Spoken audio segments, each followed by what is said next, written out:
예수 믿기 전에 베드로는요, 무드장이와는 상종도 하지 않는 사람이었습니다. 그런데 예수님을 3년 동안 따라다니면서 그분의 말씀을 곁에서 들으면서 그분의 십자가를 통해 죄사함을 경험하면서 그분의 부활의 권능을 경험하면서 그리고 보혜사 성령이 오순절 다락방에 있었던 그에게 임하면서 베드로는 변화되었어요. 변화된 베드로가 했던 행동이 뭐냐 하면은 기꺼이 사회로부터 편견받는 무두장이라는 사람의 집에 머물렀던 거예요. 사회가 가진 편견이 뭐죠? 무두장이는 더러운 사람이다. 하지만 그가 만든 가죽 제품은 너무 귀한 것. 얼마나 위선적이죠? 그런 사회 속의 사람들, 그것도 모르고 살았던 거예요, 사람들이. 근데 베드로는 그걸 깨달았어요. 초등학교도 교육받지 못한 사회 정의, 공평, 정대 이런 거에 대한 개념 자체가 없는 인생을 살았던 베드로가 예수님을 만나니까 시각이 변한 거예요. 그러고 나니까 무두장이 집에 머물렀던 것이죠. 그는 무두장이 집에서 그의 가족들이 만드는 음식으로 며칠 동안 식사를 하였고, 그들이 쓰는 침대, 그들이 쓰는 가구, 그들이 쓰는 식자재를 기꺼이 사용한 거예요. 그런데 여전히 베드로는 몰랐어요. 더 밑바닥에 여전히 그의 안에는 또 다른 종류의 편견이 자리 잡고 있었다는 것을. 어느 날 무두장이 집에서 12시 기도 시간이 되니까 베드로는 무두장이 집에 지붕 위에 올라가 기도를 하고 있었습니다. 기도를 하고 있는데 갑자기 환상이 보이고 그 환상 속에 음성을 듣습니다. 사도행전 10장에 나오는 말씀인데요, 이런 거예요. 그는 하늘이 열리고 큰 보자기 같은 그릇이 네 귀퉁이가 끈에 매달려서 땅으로 드리워져 내려오는 것을 보았다. 그 안에는 온갖 네발 짐승들과 땅에 기어다니는 것들과 공중의 새들이 골고루 들어 있었다. 그때에 베드로야, 일어나서 잡아먹어라 하는 음성이 들려왔다. 베드로가 대답하였다. 주님, 절대로 그럴 수 없습니다. 나는 속되고 부정한 것은 한 번도 먹은 일이 없습니다. 그랬더니 두 번째로 음성이 다시 들려왔다. 하나님께서 깨끗하게 하신 것을 속되다고 하지 말아라. 이런 일이 3번 있은 후에 그 그릇은 갑자기 하늘로 들려서 올라갔다. 이게 뭐냐 하면 무두장이라는 편견을 극복할 수 있었던 베드로였지만, 그 무두장이는 누구냐 하면 자신과 같이 여호와 하나님의 선택을 받은 선민이라고 여겨지는 유대인이었어요. 그건 극복을 했는데 유대인이 아닌 이방인도 하나님이 지으셨고, 그 이방인도 하나님이 구원하기 원하시고, 예수님께서 하나님의 선택을 받지 않았다고 여겨지는 이방인들을 위해서도 고통을 당하신 후에 십자가에 달려 죽으셨다라는 것은 받아들이지 못했던 거예요. 유대인이 내외하고 있었던 사마리아와 땅끝까지 이르러 나의 증인이 되라고 하는 예수님의 명령을 들었건만, 베드로에게 땅끝은 이방인이 아니었어요. 베드로가 환상 중에 보았던 이 동물들은요, 유대인들에게 유대 율법에 따라 거룩하지 않은 동물들이었습니다. 베드로는 지금까지 살면서 그런 부정한 것들은 만진 적도 없고 먹은 적도 없고 의심의 여지 없이 앞으로도 쭉 그렇게 살 작정이었습니다. 재고의 가치도 없는 확고한 신념. 그래서 주님은 3번이나 반복해서 같은 환상과 같은 음성을 그에게 주시면서 베드로 안에 뿌리 깊게 박혀있는 편견의 확고한 신념을 깨트리셨던 거예요. 3번이나 주님을 모른다고 하였던 베드로에게 찾아오셔서 예수님이 3번이나 내가 나를 사랑하느냐 질문하시면서 베드로를 회복시키셨던 것처럼 3번이나 똑같이 환상을 주시면서 그의 안에 있는 그 편견을 부순 거예요. 이 편견의 문둥병, 베드로 안에 있었던 영적인 편견의 문둥병은 이로 말미암아 산산조각 나고, 그 산산조각 난 자리에 새로운 살이, 생명의 살이 돋아오르기 시작했습니다. 그래서 그는 한 뼘 더 그리스도인으로 성장해 갔어요. 베드로가 이제 지붕에서 내려옵니다. 그러고 나니까 자신을 찾아온 사람들이 있었어요. 누구냐 하면 로마 백부장, 백부장은 군인 100명을 휘하에 거느리고 있는 군대 장교죠. 로마 백부장이었던 고넬료가 보낸 사람들이 온 거예요. 자기를 데리고 가려고. 베드로는 그 즉시로, 그 다음 날이죠, 다음 날 사흘길을 걸어서 고넬료의 집에 갑니다. 엘리사가 하나님의 구원 계획 밖에 있다라는 편견을 가졌던 수리아 군대 장관 나아만을 맞이했던 것처럼 베드로 역시 고넬료의 집을 찾아갔던 거죠. 그곳에서 베드로가 고넬료의 신앙 간증을 들어요. 하나님의 사람이 결코 될 수 없다고 여겼던 고넬료라는 사람인데, 그 사람의 입술을 통해서 그가 가진 놀라운 신앙의 고백, 그가 가진 놀라운 구제의 행위들을 들은 거예요. 베드로가 큰 충격에 빠집니다. 저 사람에게도 하나님이 임해 계시구나. 저 사람도 하나님의 사람이구나. 그러면서 베드로 안에 있었던 본인도 몰랐던 이 영적인 문둥병 다 부서진 거예요. 너무 놀라운 감동과 감격으로 베드로가 소리를 쳐요. 10장 34절 35절에 써 있는데 이렇게 얘기해요. 나는 참으로 하나님께서는 사람을 외모로 가리지 아니하시는 분이시고, 하나님을 두려워하며 의를 행하는 사람은 그가 어느 민족에 속하여 있든지 다 받아주신다는 것을 깨달았습니다. 하나님은 태초부터 지금까지 언제나 한결같이 사람을 외모로 판단하지 않으셨다라는 거예요. 늘 그러신 하나님인데 인간이 거기에다가 덧붙인 거예요. 자꾸 하나님의 마음에다가 그 밴드에이드를 자꾸 덕지덕지 붙이는 거예요. 자꾸 붙이니까 하나님의 마음이 보이지가 않는 거죠. 하나님은 원래부터 사람의 외모를 보지 않고 그 사람의 중심을 보시는데, 점점점 사람들이 외모를 보기 시작한 거예요.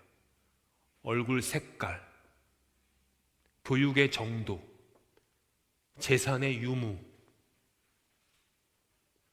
종교를 어떤 걸 가지고 있느냐 등등등등으로 자꾸 덕지덕지 붙였던 거예요. 베드로는 거기서부터 벗어나게 된 거예요. 그게 구원이었어요. 베드로에게는 편견으로부터 해방됐던 거예요. 그때부터 교회가 비로소 하나님이 원하시는 교회의 모습과 가까워졌어요. 에덴이 회복된 것이고, 창조주가 지으셨던 그대로의 인간성이 회복됐던 거예요. 제가 언젠가 주일은 아닐 수도 있는데 설교 때 나눈 게 뭐냐면, 제가 대학생 시절에 한국에서 찬양팀을 했었습니다. 찬양팀 하면서 이제 연주를 하는데 어느 날 예배실에 어떤 키 작은 여학생이 들어왔어요. 처음 보는 여학생이 들어왔는데 제가 이렇게 지금으로 보면 여기 이렇게 앉아가지고 여기서 이제 드럼을 치고 있었고, 여학생은 제일 끝자리, 지금 신권사님 계시는 자리 거기에 딱 앉아 있었어요. 가만히 보니까 이 털모자를 쓰고 있는 거예요. 당시만 해도 교회에 모자 쓰고 오는 것이 이렇게 일종의 금기시되던 그런 시기였죠. 드럼 치는 것도 어른들이 조금 싫어하는 눈치가 되게 많았는데 그 당시에는요. 그랬는데 모자를 쓰고 있는 거예요. 그래서 뭐 그럴 수 있지. 그런데 찬양 예배 한 2시간 드리는데 입도 뻥끗 안 하는 거예요. 그래서 이상하다. 왜 왔지? 뭐 하러 왔지? 다음 주에도 또 와가지고 또 뒤에 앉아가지고 입도 뻥끗 안 하고 가만히 앉아 있는 거예요. 그 다음 주도 참 요상하고 이상하다. 참 이상하다. 그래서 좀 비판을 많이 했어요. 마음으로만. 어느 날 알고 보니까 이 여학생이 임파서남을 앓고 있었던 거예요. 임파서남을 앓고 있어서 시한부 판정을 받았어요. 6개월밖에 살지 못한다. 이 꽃다운이 미술 아티스트가 되고 싶어하던 학생이었는데 고등학교 1학년쯤 됐을 거예요. 근데 꿈이 있는데 본인이 남겨진 삶이 몇 달밖에 안 되니까 하나님께 왔던 거예요. 근데 임파서남 이렇게 항암 치료를 하니까 목소리를 낼 수 없잖아요. 그러니까 그냥 가만히 앉아 있었던 거예요. 항암 치료를 받으면 어떤 일이 벌어지죠? 머리카락이 다 빠지잖아요. 그래서 모자를 쓰고 있었던 거예요. 그걸 딱 안 다음에 전 진짜 하나님께 회개 많이 했습니다. 내가 가진 편견이라는 게 참 너무 많구나. 내가 사람을 외모로 이렇게 판단하는구나. 참 그랬어요. 몇 개월 후에 하늘나라로 갔죠. 보면서 그게 우리예요. 교회에서도 늘 좀 이렇게 누구 오면 그 생각을 해요. 옛날에 그 생각. 편견 갖지 말고 바라봐야지. 꼬맹이들이건 어떤 사람이건 그러지 말고 바라봐야지. 늘 스스로를 리마인드를 하죠. 우리 안에는요, 수리아 사람 나아만이 가졌던 그런 문둥병이 있어요.